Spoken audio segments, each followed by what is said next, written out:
Sikwamukele indaba zehora lokuqala emini sibingelele nakuwe osibuka ohlelweni letholusha lezokusakaza iDTT lezi ndaba nizethulelwa usakhiwo ngokwasokhela naze ezinohlonze emini nje. Google map. And you live in such a there's a Google map. Boom. Advocate uThulani Mngomezulu yaqhubeka ngokuhloma ngembuzi iphoyisa uVusumuzi Mukhane ecaleni lokubulawa kaSenzo Meyiwa enkantolo ephakeme ePitoli okungiyena owalanda umsolo wesibili uBongani Ntanzi esuswe estation samaphoyisa ePitoli ethuthelwa estation samaphoyisa eMoroka. Umkhandlu ukuthuthukiswa komthethosisekelo kuleli usuzwakalise ukukhathazeka ngamazwi ashiwe inhloko yamajaji uRaymond Zondo nalapho edalula ukuthi asikho izathu sokuthi izinkantolo zingathathi isinqumo sokuthi owabe ngumengameli wezwe uJacob Zuma unecala yini noma umsulwa ngeinsolo zokugwamandwa kwamandla ombuso.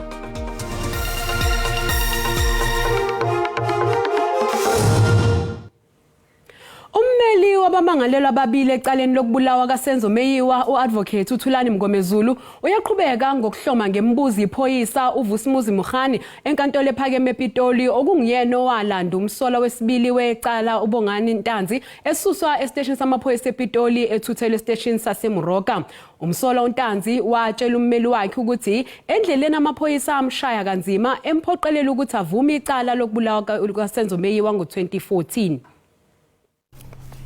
Usayitsheni uVusumuzi Mukhane wophiko lwamaphoyisa oluphenya ngamacala okubulala ubesaqhubeka nokwethula incazelo ngohambo lwabo emgwaqeni kanye nezitobhi zonke ababema kuzo ngesikhathi behamba nesiboshwa uBongani Ntanzi ongumsola wesibili wecala. Ummeli kaNtanzi ufuna ukuyitholela iqiniso kuMokhane ngokuthi ummangalelwa akazange inashawe endleleni ngenhloso yokuthi avume icala. Eminye yemizila okwabe kuhanjwa kuyo usayitshela uMokhane uthi akasayikhumbuli ngokucacile. As you are driving on Grey Avenue, you cannot turn to Collins Street because there's no, in order for you to join Collins Street, you must use the other street around. Ukuthi ngizophendula kanjani leyo mbuzo ukuthi uma useGrey angeke ungeneke ngeCollins kufanele uyosebenzisa esinye ngestraat ukuthi ngizophendula kanjani leyo mbuzo angazi ngoba angizazi itrato leziyana. I'm familiar with the place. What I'll put to the witness, maybe he may contest it, but that will come from the knowledge I have of that particular area. Kube sengenelela ijaji lengamele ukuqhubeka kwicala liphakamisa ukuthi kutholakale ongenani iGoogle map ezokwazi ukucacisa ngemininingwane yemigwaqo okukhulunywa ngayo. That's not a topographical image of the streets, is that not so? Yes. Why don't you guys get a Google map? And you live in such a there's a Google map. Boom. It will show you all the streets. Yes. And then there's no argument about Advocate uThulani Mngomezulu usehloma ngembuzo usayitsheni Mukhane ngeinsolo ehlobene ngokushawa lokuhlukunyezwa kummangalelo wesibili uBongani Ntanzi okunguyiye imoto yamaphoyisa eyabe iguduza nayo yonke imizila obeqophiswana ngayo selekuqale icala. Umengameli uCyril Ramaphosa usefikile esifundeni eGulf eQatar ohambweni lakhe oluzothatha izinsuku ezimbili njengoba evakashele leli yazwe. Phakathi kwezinto azozidingida nobuholi beQatar ukuhebelana kanye nokutshala imali eNingizimu Afrika. Inkinga ebhekene nomhlaba wonke nazo zizodingidwa njengoba iQatar iyingxenye yezingxoxo phakathi kweIsrael kanye neHamas. Inxenxe yokuba ke kukhululwe abantu abathunjwa ngesikhathi iHamas igadla emcimbini womculo ekuqaleni kwalenyanga. ENingizimu Afrika inxenxa ukuba iIsrael iyeke ukuthumela amabhomu ikhulule nababoshiwe. Lokhu kulindele ukuthi kube yiyona inkulumo ezohamba phambili kulezi ingxoxo. We are discussing with the Qatari government a number of agreements. There are real opportunities, especially in agriculture, in the mining sector, particularly with petroleum products, and also looking at the energy sector and their green energy initiatives. So I am thrilled President Ramaphosa has agreed to the invitation of the Emir of Qatar and will be meeting with him in order to further strengthen this relationship and to have concrete outcomes that will support the economic ambitions of South Africa. Umvikeli womphakathi ukholeka Gcaleka usechaze ukuphawula kaGlenis Breitenberg njengento ke eyashiwo lelilungu iDA eParliament lezinsolo zokuthi uGcaleka wanobudlelwane nalo wayengumphathi wakhe uMenzi Simelane ngesikhathi esasebenza kuphiko lwezokushushiswa komphakathi iNational Prosecuting Authority. Intetho zikaBreitenberg zachazwa njengezenyelisayo ezigxeka abasetyhini kwakunye nezinobuhlanga. Wakhutshelwa ngaphandle kwindlu emva kokwala ukuzirhoxisa oogxa bakhe beDA batsiba ukumkhusela besithi isigqibo sikasomlomo weParlamente uNosiviwe Maphisa-Nqakula asifanelekanga. uGcaleka uthi wagqiba ekubeni angazihluphi ngezintetha. Yes, her comments were unfortunate. They were very unfortunate, and I found them very unfortunate, especially at this stage of our democracy. But again, I had to remind myself that we operate in a very complex environment. uGcaleka lisekela lokuqala ukutyunjwa njengomkhuseli lonto. Ngaphambi kokuba tyunjwe kwesisikhundla ebebambele uadvocate Busisiwe Mkhwebane kuba wayenqunyanyisiwe. Uthi ngelo xesha eliziko laliphantsi kokuhlaselwa. There's a lot of rebuilding that we had to do and we continue to do as an institution, and I'm not going to lie and say the institution is in a state of 100% proper functionality. We are in an institution of growing progress. uGcaleka uthi benza inguqu kule ofisi eziquka ukuba kube kwityala kwabo bafadalayo ukumilisela izindululo ezenziwe ngabo. Tingulama Matya wendaba ze-SABC eKapa. Umkhandlu wokuthuthukiswa komthethosisekelo kuleli usuzwakalise ukukhathazeka ngamazwi ashiwe inhloko yamajaji uRaymond Zondo nalapho edalule ukuthi asikho izathu sokuthi inkantolo zingathathi isinqumo sokuthi owabe ngumengameli wezwe uJacob Zuma unecala yini noma umsulwa ngensolo zokugwamanda kwamandla ombuso. Lokhu kulandela ingxoxo phakathi kaZondo ezwakalise imbono yakhe ngezihloko ke eziningi okubalwa kuzo izincomo zekhomishane yogwamanda kwamandla ombuso kanye nokushushiswa kaZuma. Lomkhandlu ngolwesibili ube ushiqilela istatimende uchaza amazwi kaZondo njengento eshaqisayo.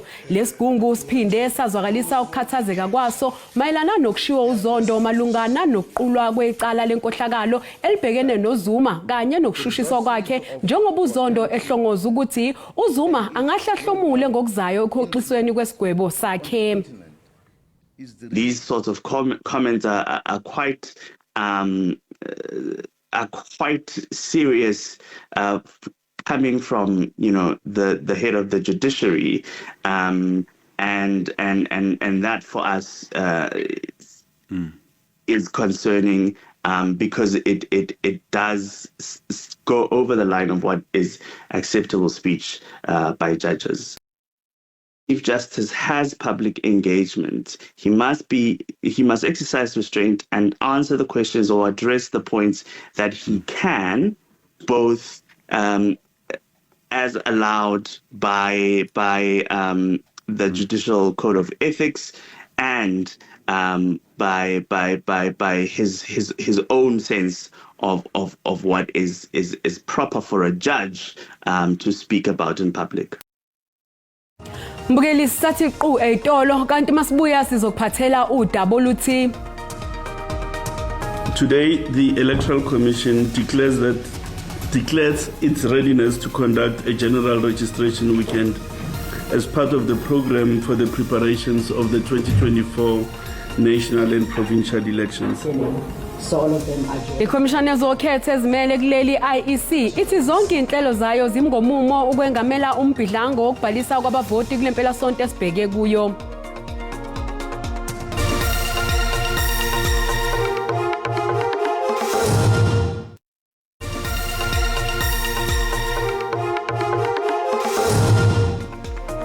Sikubingelele mbukeli Mlaleli sikwamukela uma ngabe usanda kungena ondabeni oluhambe phambili besibike ukuthi Advocate uThulani Mngomezulu uyaqhubeka ngokuhloma ngembuzi iphoyisa uVusumuzi Mokhane eceleni lokubulawa kaSenzo Meyiwa enkantolo ephakeme ePitoli okungiyena owalanda umsolo wesibili uBongantanzi esuswa estation samaphoyisa ePitoli ethuthelwa estation samaphoyisa eMoroka. Mbukela sikhumbuza ukuthi lezi indaba zikhona ku YouTube na ku SABC Plus ngena kuzo uzicinge ngamagama athi SABC izindaba na kanjani uzozithola. Ikhomishana yezokhetho ezimele kuleli IEC ithi zonke izinhlelo zayo zimi ngomumo ukwengamela umbhidla ngokubhalisa kwabavoti kulempela sonto esibheke kuyo. Lokhu kudalulwe inhloko ye-IEC uMusuthu Myepa emahhovisa ale khomishana eGoli namhlanje emini. IEC ithi zicela ezigidini ngama40 zakhamuzi zakuleli ezinegunya lokuvota okhethweni lukazwelonke ngo-2024. IEC ithi zimi ngomumo izinhlelo zokuqinisekisa ukuthi zakhamuzi zakuleli zibhalisela ukuvota futhi zithola nethuba lokuyobheka imininingwane yazo ngomgqibelo wakusasa nangesonto. Zingaphezulu kwezinkulungwane ezingama-23 ikhungo ze-IEC ezizobe isebenza ezweni lonke kuyo lempela sonto. Today, the Electoral Commission declares its readiness to conduct a general registration weekend as part of the program for the preparations of the 2024 national and provincial elections. Over 2 days, on 18th and 19th November, we will welcome eligible citizens at 23,296 registration stations across our great land. The registration stations will operate between 8 and 5 p.m. on both days. Izakhamuzi zakuleli ezingaphezulu kwezigidi ezingama-62 zibalelwa ku-66 wama% esezikubhalisele ukuvota. The recently released Census 2022 results indicate that our population has grown to 62 million inhabitants, with an estimated 39.7 million voting age population. The voters' roll currently stands at 26.2 million, representing 66% of the estimated voting age population. I-IEC iphinde yadusa umnyango wezasekhaya omemezele ukuthi uzobe uzivulile izikhungo zawo ukuze uphuthumise umsebenzi wokuhlinzeka izakhamuzi ngomazisi. We have noted pronouncements of arrangements by the Department of Home Affairs to open its offices last weekend as well on this weekend to allow citizens to collect identity documents as well as get replacement IDs, including temporary identification certificates. These offices will be open between 8 and 5 on both days on the weekend. Anaqhuquzela izakhamuzi ukuthi na kanjani zinikele ezikhungweni zokuvota ukuqinisekisa ukuthi imininingwane yazo ibhalisiwe ku-IEC khona ukuze zizovota ngonyaka ozayo. Importantly, the Commission encourages registered voters to check the correctness of their details by visiting registration stations over the weekend. This is crucial because with the amendment to prescripts, voters may only vote in the voting district in which they are registered. Okwamanje uhulumeni awayihlonzi izinsuku okuyosingathwa ngazo ukhetho lwango-2024. Kulezi indaba ze-SABC ngingunqubeko Nzimande. Impi yesifo somdlavuza isilekelelwe ngezigidi zamarandi esibhedlela iTiger Break eKapa. Izikhulu zezempilo zethule inqalazinda entsha ezithi izosiza ukwelapha igule engaphezulu kwenkulungwane ezintathu kulesi sibhedlela unyaka nonyaka. Iziguli ezingama-80 zithole ukwelashwa kusetshenziswa lo mshini omusha wezigidigidi zamarandi kusukela ngoNcwaba wangonyaka odlule. William Haywood oneminyaka engama-68 ungomunye walezi ziguli. Uhlale amasonto ayisithupha kulo mshini. Voor die tyd doen hulle die nodige mate. Baqale bakukale emzimbeni benze konke okufanele ngaphambi kokufaka kulo mshini. Lo mshini ke ubala ngokomzimba wakho. Bakulalisa embhedeni ukuze umshini ukulaphe kahle. Iziphathimandla zithi lo mshini ungowesithathu kulesi sifundazwe. Omunye usesibhedlela esizimele bese omunye ubesesibhedlela eGrootersdal khona eKapa. Uthi lo mshini ukhiqiza amandla ahamba ngokukhanya ayenqo kobulala izicubu zomdlavuza. Umuntu angahlala imizuzu esukela kwe15 kuya kwe30 kuwo. Umnyango uthi ukuthengwa kwalo mshini kuzosiza ukuthi kusizakale neziguli ezidla embuyangothi. Technology by itself is not the big issue that makes a difference. It's technology in an ecosystem of people that care for people.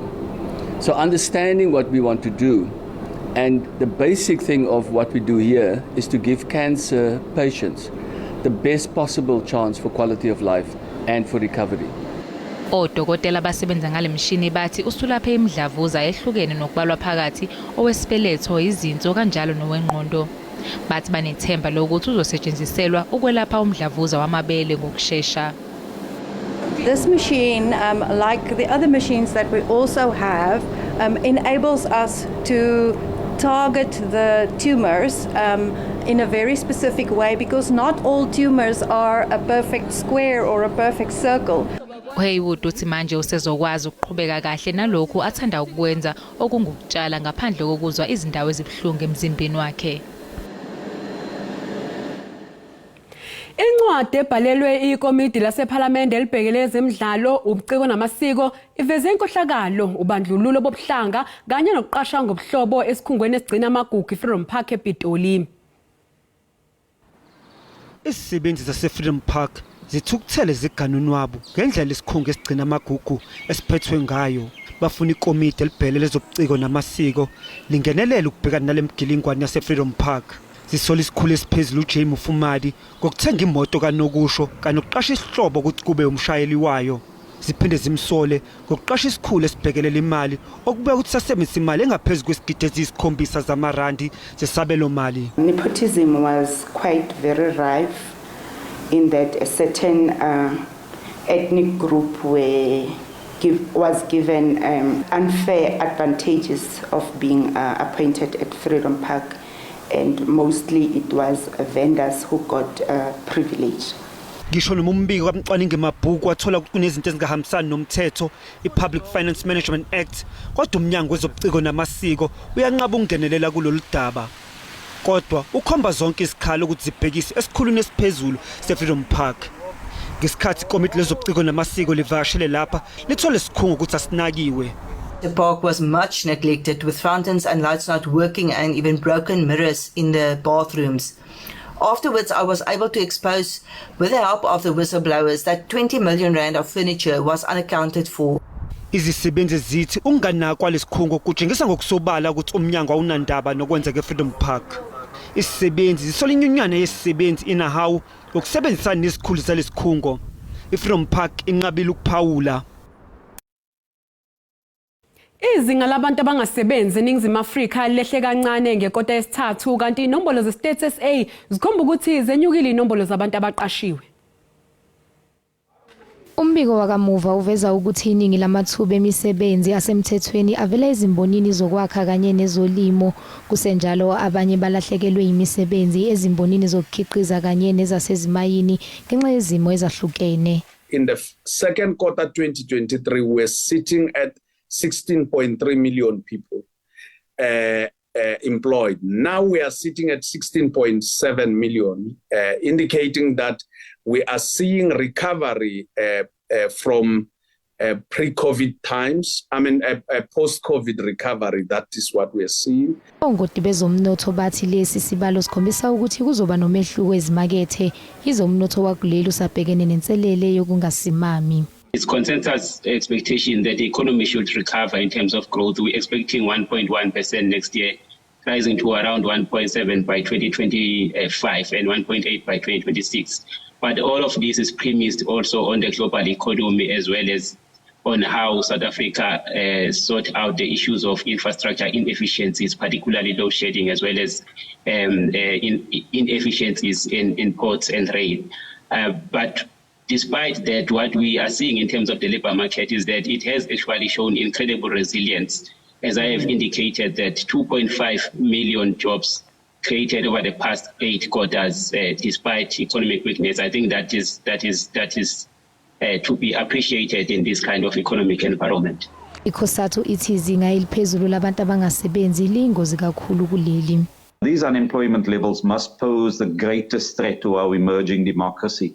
And unless we're able to do something significantly and urgently to reduce the numbers of persons who can't get employment through no fault of their own, we're going to see a social crisis visiting itself on South Africa. Istate SA ithi abantu abasebasha ibona kanye ababhekene nenselele yokungasebenzi njengoba bengu 43.4 wamaphesenti. Mbukeli umhlahlo wesimo sezulu yalandela emva kwekhefu.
Mbukeli sizibeka lapho ke indaba zehora lokuqala emini siyabuya futhi ngehora lesikhombisa sobe sagiya ngalo likaMageba yakosokhelela inkosazana uManzuza umshazi kaNishada kaMaqhoboza usale kahle.